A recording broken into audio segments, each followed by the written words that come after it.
ಉತ್ಪಾದನಾ ಪ್ರಕ್ರಿಯೆಯಲ್ಲಿ ತೊಡಗಿಸ್ಕೊಂಡಿದೆಯೋ ಇಲ್ಲೋ ಗೊತ್ತಿಲ್ಲ, ನೀನು ನೋಡಿದ್ರೆ ಇಲ್ಲ ಅಂತ ಅನ್ಸುತ್ತೆ. ಎಲ್ಲರೂ ಕೂಡ ಉತ್ಪಾದನಾ ಪ್ರಕ್ರಿಯೆಯಲ್ಲಿ ತೊಡಗಿಸ್ಕೋಬೇಕು, ಬಂದದನ್ನೇ ಎಲ್ಲರೂ ಹಂಚ್ಕೋಬೇಕು. ಅದನ್ನೇ ಬಸವಣ್ಣ ಹೇಳಿರೋಲ್ಲಪ್ಪ. ಕಾಯಕ ಮತ್ತು ದಾಸೋಹ ಅಂತ ಹೇಳಿದಾರಲ್ಲ. ಕಾಯಕ ದಾಸೋಹ ಅನ್ನೋದು ಇದೆಯಲ್ಲ, ಅದು ಎಲ್ಲರೂ ಉತ್ಪಾದನೆ ಮಾಡಬೇಕು, ಎಲ್ಲರೂ ಬಂದದನ್ನ ಹಂಚ್ಕೋಬೇಕು. ಯಾರು ಕಾಯಕ ಮಾಡದೇನೆ ಬದುಕಬಾರದು. ಅದಕ್ಕೋಸ್ಕರ ಅವರು ಒಂದಷ್ಟು ದಿನ ಕೆಲಸ ಮಾಡಿ ಮಾಡಿ ಮಾಡಿ ಸುಸ್ತಾಗ್ಬಿಟ್ಟಿದ್ದಾರೆ ಅವರು. ನೀವೊಂದಷ್ಟು ದಿನ ಕೆಲಸ ಮಾಡ್ರಪ್ಪ, ಉಂಡ್ಕೊಂಡು ಎಲ್ಲ ಬೊಜ್ಜು ಬೆಳೆಸಿಕೊಂಡಿದ್ದೀರಿ. ನೀವೊಂದಷ್ಟು ದಿನ ಕೆಲಸ ಮಾಡ್ರಿ. ಅವರು ಒಂದು ಪಾಪ ಎಲ್ಲ ಹೊಟ್ಟೆ ಹತ್ಕೊಂಡ್ಬಿಟ್ಟಿದೆ ಬೆನ್ನಿಗೆ. ಅವರು ಒಂದಷ್ಟು ದಿನ ರೆಸ್ಟ್ ತಗೊಳ್ಳಿ, ನೀವೊಂದಷ್ಟು ದಿನ ಕೆಲಸ ಮಾಡ್ರಯ್ಯ ಅಂತ. ನಾನು ಇದೇ ಉತ್ತರ, ಇದು ಇಟ್ ಈಸ್ ಆನ್ ರೆಕಾರ್ಡ್. ಅಸೆಂಬ್ಲಿನಲ್ಲಿ ರೆಕಾರ್ಡ್ನಲ್ಲಿ ಇದೆ. ಇದು ಹೇಳಿದೆ ಗುರುಪಾದಪ್ಪನಿಗೆ. ಇಡೀ ಅಸೆಂಬ್ಲಿ ಸ್ತಬ್ಧ ಆಗ್ಬಿಟ್ಟಿದೆ, ಯಾರು ಮಾತಾಡಕ್ ಹೋಗಿಲ್ಲ. ಹಾಗೆ ನಿಮ್ಮ ಅನುಭವಗಳು ಹೊರಹೊಮ್ಮಬೇಕಲ್ಲ, ನಿಮ್ಮ ಸಂಸ್ಕೃತಿ ಆಚಾರ ವಿಚಾರಗಳು ಹೊರಗಡೆ ಬರಬೇಕಲ್ಲ, ಗೊತ್ತಾಗಬೇಕಲ್ಲ. ಅದಕ್ಕೋಸ್ಕರ ಎಲ್ಲರೂ ಕೂಡ ಸಾಹಿತ್ಯ ಕ್ಷೇತ್ರದಲ್ಲೂ ಕೂಡ ಖುಷಿ ಮಾಡ್ತಕ್ಕಂಥದ್ದು ಎಲ್ಲ ಜಾತಿಯವರು ಕೂಡ ಮಾಡಬೇಕು. ಬರೀ ಕುರುಬರ ಜಾತಿ ಅಲ್ಲ, ಎಲ್ಲ ಜಾತಿಯವರು ಮಾಡಬೇಕು. ಯಾಕೆಂದ್ರೆ ಈಗ ನಿಮಗೆಲ್ಲ ಏನಂತ ಹೇಳ್ತಿದ್ರು, ಈ ಸಂಸ್ಕೃತ ಕಲ್ತರೆ ನಿಮ್ಮ ಕಾಯಿಸಿದ ಶೀಸ ಉಳಿಬೇಕು ಇಲ್ಲಿ ಅಂತ ಹೇಳ್ತಿದ್ರು ಕಿವಿಗೆ, ಅಲ್ವಾ?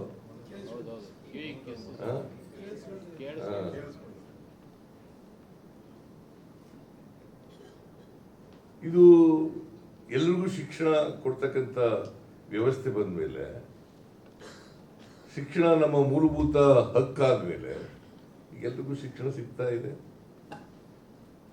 ಈಗ ನಮ್ಮ ಮನೆಯಲ್ಲಿ ನಮ್ಮ ಅಪ್ಪ ನಮ್ಮವ್ವ ಓದಿರ್ಲಿಲ್ಲ. ನಾವು 6 ಜನ ಮಕ್ಕಳು ನಮ್ಮಪ್ಪ ನಮ್ಮಮ್ಮನಿಗೆ. ನಾವು ಒಬ್ಬನೇ ಓದ್ದವನು, ಇನ್ನು 5 ಜನ ಹೆಬ್ಬೆಟ್ಟು. ನಮ್ಮಪ್ಪ ನಮ್ಮಮ್ಮ ಹೆಬ್ಬೆಟ್ಟು, ನಮ್ಮ ಅಣ್ಣ ಹೆಬ್ಬೆಟ್ಟು, ನನ್ನ ತಮ್ಮ ಹೆಬ್ಬೆಟ್ಟು, ಇನ್ನೊಬ್ಬ ತಮ್ಮ ಹೆಬ್ಬೆಟ್ಟು, ಇಬ್ಬರು ಅಕ್ಕದಿರು ಹೆಬ್ಬೆಟ್ಟು.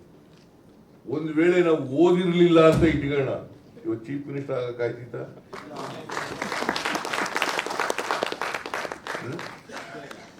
ಆಗ್ತಿತ್ತ? ನಿಮ್ಗೆಲ್ಲ ಅವಕಾಶ ಸಿಕ್ಕಿದೆ, ವಿದ್ಯಾವಂತರಾಗಿದ್ದೀರಿ. ನಿಮ್ಮ ಅನುಭವಗಳನ್ನ ಬರೀರಿ. ಯಾವುದೇ ವೃತ್ತಿ ಇದೆಯಲ್ಲ, ಯಾರ ಪಿತ್ರಾರ್ಜಿತ ಸ್ವತ್ತಲ್ಲ. ಪ್ರತಿಭೆ ಅನ್ನೋದು ಇದೆಯಲ್ಲ, ಯಾರ ಸ್ವತ್ತಲ್ಲ. ನಮ್ಮಲ್ಲಿ ಪ್ರತಿಭೆ ಇರ್ತದೆ. ಆ ಸೂಕ್ತವಾಗಿರ್ತಂಥ ಪ್ರತಿಭೆಯನ್ನ ಅಳಿಸ್ತಕ್ಕಂಥ ವ್ಯವಸ್ಥೆಯನ್ನ ನಿರ್ಮಾಣ ಮಾಡ್ಕೊಳ್ತಕ್ಕಂಥ ಅವಕಾಶಗಳನ್ನು ನಿರ್ಮಾಣ ಮಾಡ್ತಕ್ಕಂಥದ್ದು ಇದೆಯಲ್ಲ, ಅದೇ ವಿದ್ಯೆ ಮತ್ತು ಜ್ಞಾನ. ನೀವು ಜ್ಞಾನ ಹೆಂಗಿರ್ಬೇಕಪ್ಪ ಅಂತಂದ್ರೆ ವೈಜ್ಞಾನಿಕವಾಗಿರ್ಬೇಕು ಮತ್ತು ವೈಚಾರಿಕವಾಗಿರ್ಬೇಕು. ವೈಜ್ಞಾನಿಕವಾಗಿರ್ಬೇಕು. ನಮ್ಮಲ್ಲಿ ಜಯೇಶ್ ಪಟೇಲ್ ಹೇಳ್ತಿದ್ರು, ಒಂದ್ಸಾರಿ ರಾಮಕೃಷ್ಣ ಹೆಗ್ಡೆ ಅವ್ರನ್ನ ಡಿ ರಾಚಯ್ಯನವರು ಹೊಗಳ್ತಾ ಇದ್ರು. ಒಂದು ಲೆಜಿಸ್ಲೇಚರ್ ಪಾರ್ಟಿ ಮೀಟಿಂಗ್ ಹೊಗಳ್ತಾ ಇದ್ರು. ಜಯೇಶ್ ಪಟೇಲ್ ಗೆದ್ಬಿಟ್ರು. ರಾಚಯ್ಯನವರು ಸ್ವಲ್ಪ ಕೂತ್ಕೊಳ್ಳಿ, ನಾವು ಒಂದು ನಿಮಿಷ ಮಾತಾಡ್ತೀನಿ ಅಂತ ಹೇಳಿದ್ರು. ರಾಚಯ್ಯನವ್ರೆ,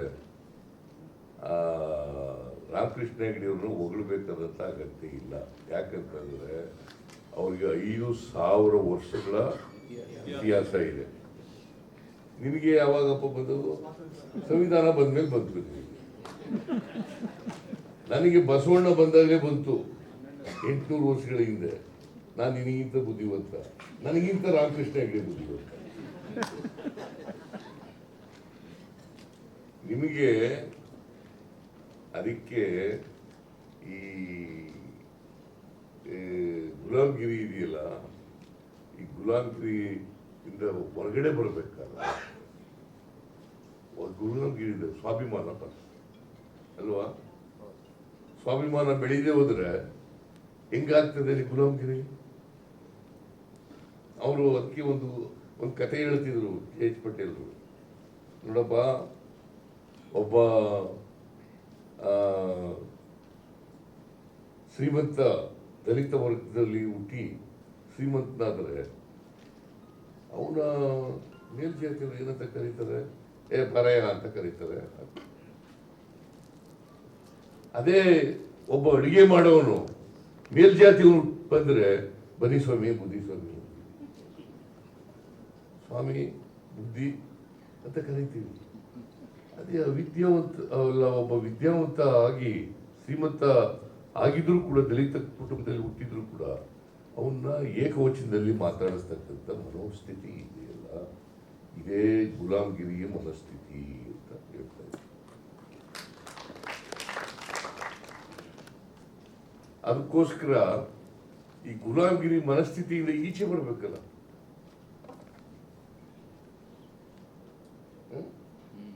ಅದಕ್ಕೆ ಶಿಕ್ಷಣ ಬೇಕೇ ಬೇಕು, ವೈಚಾರಿಕತೆ ಬೆಳೆಸ್ಕೊಳ್ಳೇಬೇಕು, ವೈಜ್ಞಾನಿಕತೆ ಬೆಳೆಸ್ಕೊಳ್ಳೇಬೇಕು. ಎಲ್ಲಕ್ಕಿಂತ ಮುಖ್ಯವಾಗಿ ಸತ್ಯವನ್ನ ಪ್ರತಿಪಾದನೆ ಮಾಡತಕ್ಕಂಥ ಖ್ಯಾತಿಯನ್ನ ಬೆಳೆಸ್ಕೊಳ್ತಕ್ಕಂಥದ್ದು ಅತ್ಯಂತ. ಅವ್ರೇನು ಅನ್ಕೊಂಡಿರೋ, ಇವ್ರೇನು ಅನ್ಕೊಂಡಿರೋ ಅಂತ ಆ ಭಯ ಇದೆಯಲ್ಲ, ಆ ಭಯ ಹೋಗ್ಬೇಕಾದ್ರೆ ನಿಮಗೆ ಶಿಕ್ಷಣ, ಜ್ಞಾನ ಇಲ್ಲೇ, ಸ್ವಾಭಿಮಾನ ಇಲ್ಲೇ. ಅದನ್ನ ಚರ್ಚೆ ಮಾಡಿ. ಈ ಜಾತಿಯಿಂದ ಬಹಳ ಜನ ಹೇಳ್ತಾರೆ, ಲೋಕಿಯ ಹೇಳ್ತಾ ಇದ್ರು ಏನಂತ ಅಂತಂದ್ರೆ, ಜಾತಿ ಸಮ್ಮೇಳನಗಳನ್ನ, ಜಾತಿ ಸಭೆಗಳನ್ನ ಮಾಡಬೇಕಾ ಬೇಡವಾ ಅನ್ನೋದು ಪ್ರಶ್ನೆ. ಎಲ್ಲಿವರೆಗೆ ಜಾತಿ ವ್ಯವಸ್ಥೆ ಇರ್ತದೆ ಅಲ್ಲಿವರೆಗೆ ಜಾತಿ ಸಮ್ಮೇಳನಗಳನ್ನು ಮಾಡಬೇಕು. ಅದಕ್ಕೆ ಬಾಬಾ ಸಾಹೇಬ್ ಅಂಬೇಡ್ಕರ್ ಅವರು ಏನು ಹೇಳಿದ್ರು ಅಂತಂದ್ರೆ, ಶಿಕ್ಷಣ, ಸಂಘಟನೆ, ಹೋರಾಟ. ಶಿಕ್ಷಣ, ಸಂಘಟನೆ, ಹೋರಾಟ ಮಾಡಿ ಅಂತ ಹೇಳಿದ್ರು. ನಿಮಗೆ ಶಿಕ್ಷಣನೇ ಇಲ್ಲದೆ ಹೋದ್ರೆ ಸಂಘಟನೆ ಮಾಡೋಕ್ಕಾಗಲ್ಲ, ಸಂಘಟನೆ ಇಲ್ಲದೆ ಹೋದ್ರೆ ಹೋರಾಟ ಮಾಡಕ್ಕಾಗಲ್ಲ ಅಲ್ವಾ?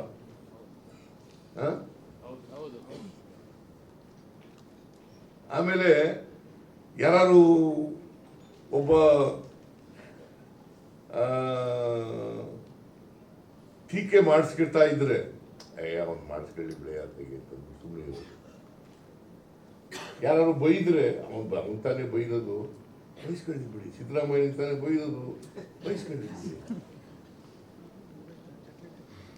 ಸತ್ಯ ಹೇಳ್ಬೇಕಲ್ಲ.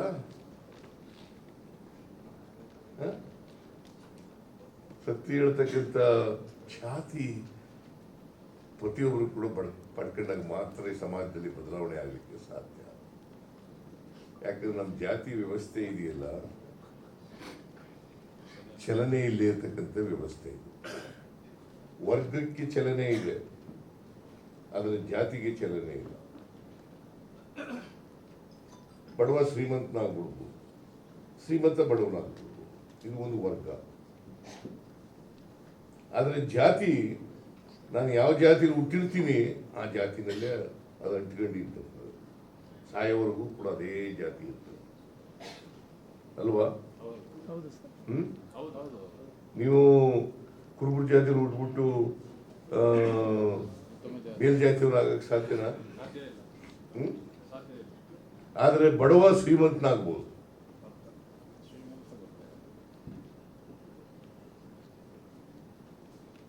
ಒಬ್ಬ ದಲಿತ ಜಾತಿಲಿ ಹುಟ್ಟಿದವನು ಬ್ರಾಹ್ಮಣ ಆಗ್ಲಿಕ್ಕೆ ಸಾಧ್ಯನಾ? ಅದಕ್ಕೆ ನಮ್ಮ ಜಾತಿ ವ್ಯವಸ್ಥೆ ಇದೆಯಲ್ಲ, ಅದು ನಿಂತು ನೀರಿದ್ದಾಗಿ. ಚಲನೆ ಇಲ್ಲ. ಅದಕ್ಕೆ ಚಲನೆ ಸಿಕ್ಬೇಕಾದ್ರೆ ಆರ್ಥಿಕ ಚಟುವಟಿಕೆಗಳು ಇದ್ದಾಗ ಮಾತ್ರ ಚಲನೆ ಸಿಕ್ಕದು. ಆರ್ಥಿಕ ಚಲನೆಗಳು ಸಿಕ್ಕಿದಾಗ ಮಾತ್ರ ಚಲನೆ ಸಿಕ್ಬೇಕಾದ್ರೆ ಆರ್ಥಿಕ ಚಟುವಟಿಕೆಗಳು ಪ್ರತಿ ಜಾತಿನಲ್ಲೂ ಬರ್ತದೆ. ಅದು ಬರಬೇಕಾದ್ರೆ ಸುಮ್ಮನೆ ಬರ್ತದ?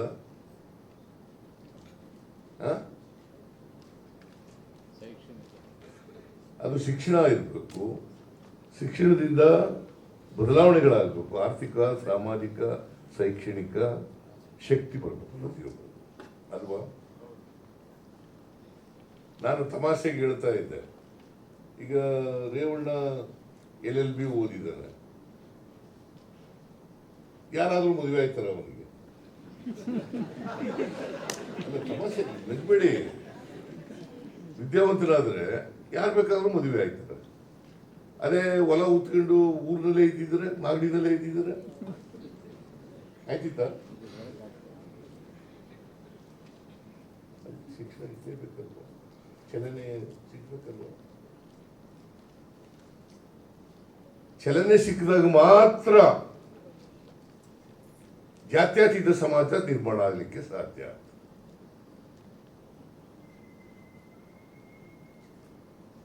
ಅದಕ್ಕೆ ಬಸವಣ್ಣವರು ಆ ಕಾಲದಲ್ಲೇನೆ ಅನುಭವ ಮಂಟಪ ಮಾಡಿದ್ರು. 850 ವರ್ಷಗಳಿಂದ 12ನೇ ಶತಮಾನದಲ್ಲಿ ಅನುಭವ ಮಂಟಪ ಮಾಡಿ ಇವತ್ತೇನು ನೀವು ಚರ್ಚೆ ಮಾಡಕ್ ಸೇರಿದ್ದೀರಿ ಅದನ್ನು ಅವತ್ತೇ ಮಾಡ್ತಾ ಇದ್ರು. ಅವತ್ತೇ ಪಾರ್ಲಿಮೆಂಟು, ಅಸೆಂಬ್ಲಿ, ಕೌನ್ಸಿಲ್ಗಳು ಪ್ರಾರಂಭ ಆಗಿತ್ತು. ಪ್ರಜಾಪ್ರಭುತ್ವ ಅವತ್ತೇ ಪ್ರಾರಂಭ ಆಗಿತ್ತು. ಚರ್ಚೆ ಮಾಡಬೇಕಲ್ಲ, ಚರ್ಚೆ ಮಾಡಿ ಸಮಸ್ಯೆಗಳಿಗೆ ಪರಿಹಾರ ಹುಡುಕ್ಬೇಕಲ್ಲ, ಮತ್ತೆ ಪರಿಹಾರ ಆಗ್ಬೇಕಾದ್ರೆ ಜಾರಿ ಆಗ್ಬೇಕು. ಅದಕ್ಕೆ ಬಸವಾದಿ ಶರಣರನ್ನ ನಾವು ನುಡಿದಂತೆ ನಡೆದರು ಅಂತ ಕರಿತೀವಿ. ಬಹಳ ಜನ ಇವತ್ತು ಪ್ರಗತಿಪರ ವಿಚಾರ ಇರ್ತಕ್ಕಂಥ ನೀವು ಯಾವನೇ ವ್ಯಕ್ತಿ ಇರಲಿ, ಅದಕ್ಕೆ ಅಡ್ಡಿ ಆತಂಕಗಳು ಬಂದೇ ಬರ್ತವೆ. ಪ್ರಗತಿಪರ ವಿಚಾರಗಳ ಜೊತೆ ನಾವು ನಿಲ್ದೇ ಹೋದ್ರೆ ಅವ್ನು ಮಾಡ್ಕೊಂಡ್ಲಿ ಬಿಡಪ್ಪ, ನಮ್ಗೆ ಯಾಕೆ ಇದು ಸವಾಸನೆ ಬೇಡ ಇದು ಅಂತ ಇದು ಬಿಟ್ಟರೆ ಪ್ರಗತಿಪರ ವಿಚಾರಗಳು ಅವು ಜಯವನ್ನ ಕಾಣಲಿಕ್ಕೆ ಸಾಧ್ಯನೇ ಇಲ್ಲ. ಇದನ್ನ ನೀವೆಲ್ಲ ಅರ್ಥ ಮಾಡ್ಕೋಬೇಕಾಗ್ತದೆ.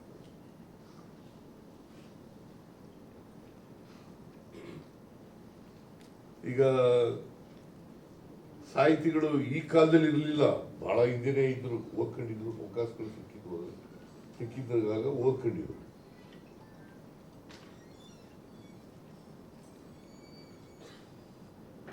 ವಿದ್ಯಾವಂತರಾಗದೆ ಹೋಗಿದ್ರೆ ಕನಕದಾಸ ಆಗ್ಲಿ, ಕಾಳಿದಾಸ ಆಗ್ಲಿ, ಇವೆಲ್ಲ ಕಥೆಗಳು ಕಟ್ಟಿರೋವೆಲ್ಲ ನಂಬ್ಕೊಳಕ್ ಹೋಗ್ಬಿಡಿ. ಅಕ್ಷರದ ನಾಲ್ಗೆ ಮೇಲೆ ಬರೆದ್ಬಿಟ್ಟ, ಅದಕ್ಕೆ ಕಾಳಿದಾಸ ವಿದ್ಯಾವಂತ ಆಗ್ಬಿಟ್ಟ, ಇವೆಲ್ಲ ಸುಳ್ಳುಗಳು. ನಾಲ್ಗೆ ಮೇಲೆ ಬರೆದ್ಬಿಟ್ಟ ತಕ್ಷಣ ಆಗ್ಬಿಡ್ತಾರೆ. ಆಗ ನನ್ನ ನಾಲ್ಗೆ ಇವ್ರಿಗೆ ಒಬ್ಬ ಅವಿದ್ಯಾವಂತರಿಗೆ ನಾಲ್ಗೆ ಮೇಲೆ ಬರೆಯಪ್ಪ ಹೆಂಗ್ ಬರ್ತದೆ ನೋಡ.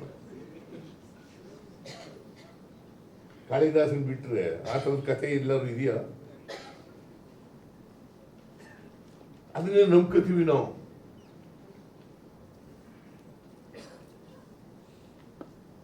ಈಗ ವಾಲ್ಮೀಕಿ ರಾಮಾಯಣ ಬರೆದಿದ್ದಾರೆ. ಯಾರು?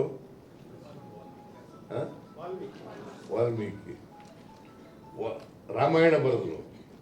ಅವನೊಬ್ಬ ಎಂತಿದ್ರು, ದಾರಿ ಹೋಗಿ ತಲೆ ಹೊಡೆಯವನಾಗಿದ್ದ, ದರೋಡೆಕೋರ ಅಂತ ಹೇಳ್ಬಿಡು. ದರೋಡೆಕೋರ ಬರೆಯಕ್ಕಾಗತ್ತ? ಅವನು ಏನ್ ದೇವ್ರು ಇದು ಮಾಡದ, ಅದಕ್ಕೆ ಉತ್ತ ಬೆಳಕತ್ತು. ಉತ್ತ ಅನ್ನೋದು ಕೂಡ ವಾಲ್ಮೀಕ. ಅವನು ಅದು ವಾಲ್ಮೀಕಿ ಅಂತ ಹೆಸರಾಯ್ತು ಅಂತ.